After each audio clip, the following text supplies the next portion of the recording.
आकाशवाणी भोपाल से प्रस्तुत हैं प्रादेशिक समाचार।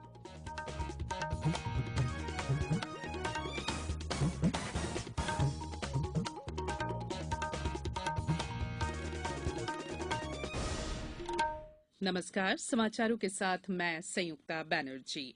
श्रोताओं से अपील है कि कोविड से सुरक्षित रहने के लिए 4 सरल उपायों का पालन करें। पूर्ण टीकाकरण कराएं, मास्क पहनें, 2 गज की सुरक्षित दूरी बनाए रखें, हाथ और चेहरा साफ रखें। अब इस बुलेटिन के समाचार। सबसे पहले मुख्य समाचार।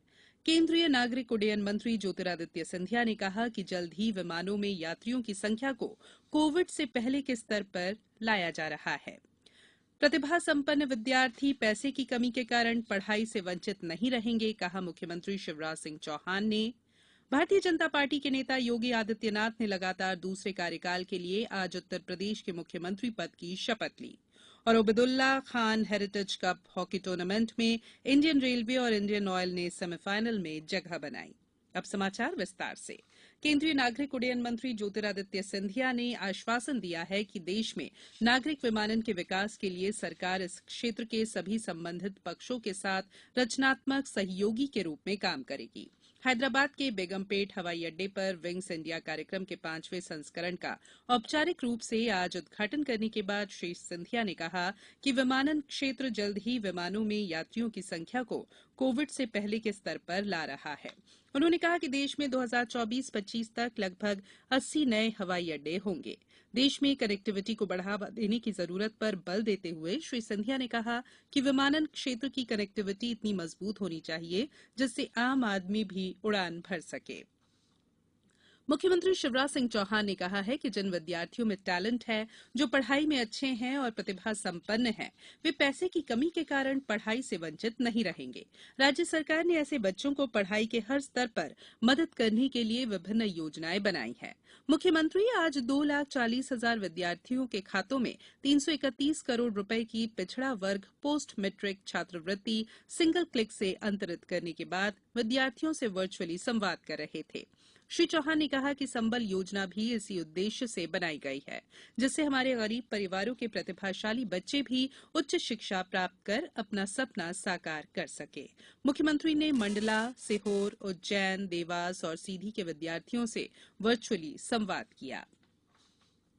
नगरीय विकास और आवास मंत्री भूपेन्द्र सिंह ने बताया है कि शहरी क्षेत्रों के असंगठित श्रमिकों को प्रधानमंत्री श्रम योगी मानधन योजना का लाभ दिया जाएगा। योजना में पंजीयन का काम शुरू कर दिया गया है। श्री सिंह ने कहा है कि आजादी के अमृत महोत्सव में सभी पात्र श्रमिकों का पंजीयन अभियान चलाकर किया जाए। इस योजना में असंगठित क्षेत्र के श्रमिकों को वृद्धावस्था में पेंशन और सामाजिक सुरक्षा का लाभ मिल सकेगा। जल जीवन मिशन में प्रदेश की समग्र ग्रामीण आबादी को घरेलू नल कनेक्शन से पेयजल की आपूर्ति में इंदौर संभाग अब तक प्रदेश में अव्वल स्थान पर है। मिशन के जरिए संभाग में 9,67,000 ग्रामीण परिवारों को नल कनेक्शन से जल उपलब्ध करवाया जा चुका है। मिशन में इंदौर जिले की 387, धार 412, झाबुआ 425, बड़वानी 265, अलीराजपुर 114, खरगोन 380, खंडवा 313 और बुरहानपुर जिले की 83 जल संरचनाएं शामिल हैं। इन जिलों के लिए नवीन योजनाओं के साथ ही विभिन्न ग्रामों में पूर्व से निर्मित पेयजल अधोसंरचनाओं को नए सिरे से तैयार कर रिट्रोफिटिंग के अंतर्गत भी काम किए जा रहे हैं। कोविड-19 से बचाव और सुरक्षित रहने के 3 उपाय। मास्क लगाएं, 2 गज दूरी है जरूरी, सुरक्षित दूरी रखें, हाथ और मुंह साफ रखें।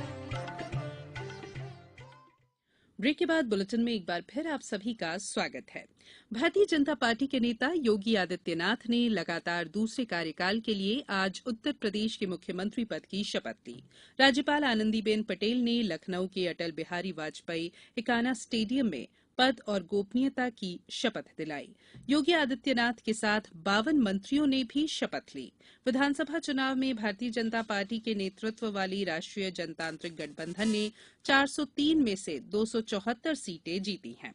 भाजपा पिछले 3 दशकों में ऐसी पार्टी है जो प्रदेश में लगातार दोबारा सत्ता में आई है।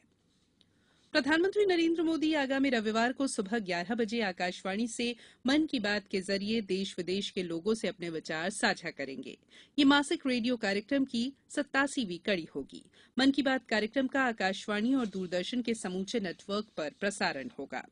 आकाशवाणी समाचार की वेबसाइट और न्यूज ऑन मोबाइल ऐप पर भी ये उपलब्ध रहेगा।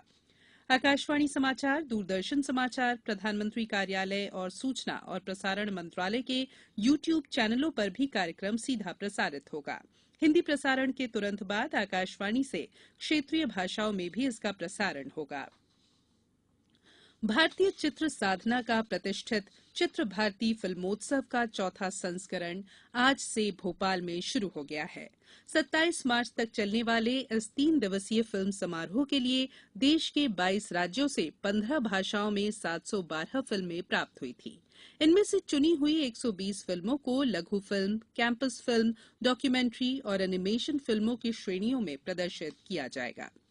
फिल्म फेस्टिवल के समापन समारोह में 27 मार्च को केंद्रीय सूचना और प्रसारण राज्य मंत्री डॉक्टर एल मुरुगन भी शामिल होंगे। बात करेंगे हॉकी की। राजधानी भोपाल के मेजर ध्यानचंद हॉकी स्टेडियम पर खेले जा रहे Ubaidullah Khan heritage cup hockey tournament में इंडियन रेलवे और इंडियन ऑयल ने सेमीफाइनल में जगह बना ली है। आज खेले गए मुकाबलों में जहां इंडियन रेलवे ने पंजाब पुलिस के खिलाफ 2-2 की बराबरी रखने के बावजूद गोल डिफरेंस के आधार पर सेमीफाइनल में जगह बनाई, वहीं दूसरे मुकाबले में सीएजी ने पंजाब एंड सिंध बैंक को 2-1 से परास्त किया। लेकिन इसके बावजूद इसी पूल से तीसरी टीम इंडियन ऑयल अंकों के आधार पर सेमीफाइनल में जगह बनाने में कामयाब रही। कल प्रतियोगिता के पहले सेमीफाइनल में ठीक 2:30 बजे आर्मी 11 और आर्मी ग्रीन आमने सामने होंगे। वहीं दूसरा सेमीफाइनल इंडियन रेलवे और इंडियन ऑयल के बीच शाम 4:30 बजे खेला जाएगा। अब कुछ समाचार संक्षेप में। नर्मदापुरम जिले में जिला स्तरीय रोजगार मेले का आयोजन 28 मार्च को किया जाएगा। जबलपुर के नेताजी सुभाष चंद्र बोस मेडिकल कॉलेज अस्पताल में थैलेसीमिया और सिकल सेल से पीड़ितों का इलाज के लिए 27 मार्च को निःशुल्क शिविर आयोजित किया जाएगा। देवास जिले में विश्व क्षय दिवस के मौके पर जागरूकता गतिविधियां आयोजित की जा रही हैं। मंदसौर में खेल और युवा कल्याण विभाग के माध्यम से सीतामऊ सुवासरा विधानसभा में बालक और बालिका की कबड्डी और खो खो प्रतियोगिता का आयोजन किया गया। आगरमालवा जिले में कलेक्टर ने शासन की सभी योजनाओं की जानकारी फ्लैक्स के माध्यम से प्रदर्शित किए जाने के निर्देश दिए हैं। अशोकनगर जिले में समर्थन मूल्य पर गेहूं खरीदी के लिए 48 उपार्जन केंद्र निर्धारित किए गए हैं। खंडवा जिले के ग्रामीण क्षेत्र में पेयजल व्यवस्था सुनिश्चित करने के लिए लोक स्वास्थ्य यांत्रिकी विभाग द्वारा उपखंड और विकासखंड स्तर पर कॉल सेंटर का गठन किया गया है। और गुना जिला कलेक्टर ने 12 से 14 साल के बच्चों के अभिभावकों से अपील की है कि वे अपने बच्चों का वैक्सीनेशन अनिवार्य रूप से कराएं। अंत में बुलेटिन के मुख्य समाचार एक बार फिर। केंद्रीय नागरिक उड्डयन मंत्री ज्योतिरादित्य सिंधिया ने कहा कि जल्द ही विमानों में यात्रियों की संख्या को कोविड से पहले के स्तर पर ले जाया जा रहा है। प्रतिभा संपन्न विद्यार्थी पैसे की कमी के कारण पढ़ाई से वंचित नहीं रहेंगे, कहा मुख्यमंत्री शिवराज सिंह चौहान ने। भारतीय जनता पार्टी के नेता योगी आदित्यनाथ ने लगातार दूसरे कार्यकाल के लिए आज उत्तर प्रदेश के मुख्यमंत्री पद की शपथ ली और Ubaidullah Khan heritage cup hockey tournament में इंडियन रेलवे और इंडियन ऑयल ने सेमीफाइनल में जगह बनाई। इस बुलेटिन में फिलहाल इतना ही। बुलेटिन के अंत में एक अपील, मास्क और 2 गज की दूरी, हाथ धोना भी है जरूरी। नमस्कार।